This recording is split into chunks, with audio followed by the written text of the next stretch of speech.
And now we're learning that scientists and researchers are looking at how to change the weather on purpose. That's right. Lasers now could one day manipulate rain and lightning. CBS This Morning contributor Michio Kaku is a physics professor at City College of New York. Professor, nice to see you. Extraordinary seeing Al Gore and Bill Clinton there together with Charlie, wasn't it? That's right, yeah. Yeah, they did not get into this discussion, No. though. But it is fascinating. I mean, lasers, really? To change the weather?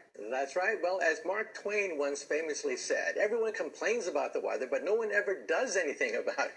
Well, instead of doing a rain dance, we physicists are firing trillion-watt lasers into the sky to actually precipitate rain clouds and actually bring down lightning bolts. This is potentially a game changer. But this is experimental. It's experimental. However, in the laboratory so far it works. When you have water vapor and you have dust particles or ice crystals, you can precipitate rain. It condenses around the seeds.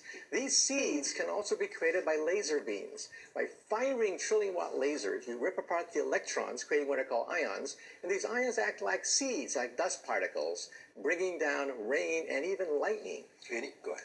Well, this fascinates me in part because, too, I remember reading the stories that China had used this during the Olympics, that the USSR had used this after Chernobyl to create rain clouds. I mean, did those really work then? We have some of these capabilities now? Inconclusive. Even in the 60s, the CIA used this to bring down monsoons during the Vietnam War, to wash out the Viet Cong. Governments have been playing with this thing. Alleged to.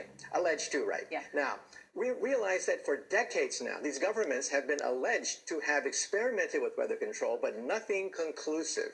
This time we're bringing in the laws of physics rather than simply waving our hands and uttering mumbo-jumbo.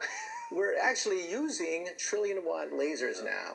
And in the laboratory, sure enough, they precipitate rain out of water vapor. Sure enough, you can actually bring down electricity down the beam. So what does it mean for drought areas that need to have rain for crops, and if they don't have them, there's the consequences of famine? Well, the bad news is if it's a clear blue sky, it's not going to do anything at all because it only takes water vapor that's already in the air and condenses it. However, for floods, for agriculture, farmers, for people planning wedding parties, football games, you name it, outdoor events and agriculture and flooding and even hurricanes, all of them could be subject to weather modification. Incredibly interesting, Professor Michio Kaku. Thank you so much.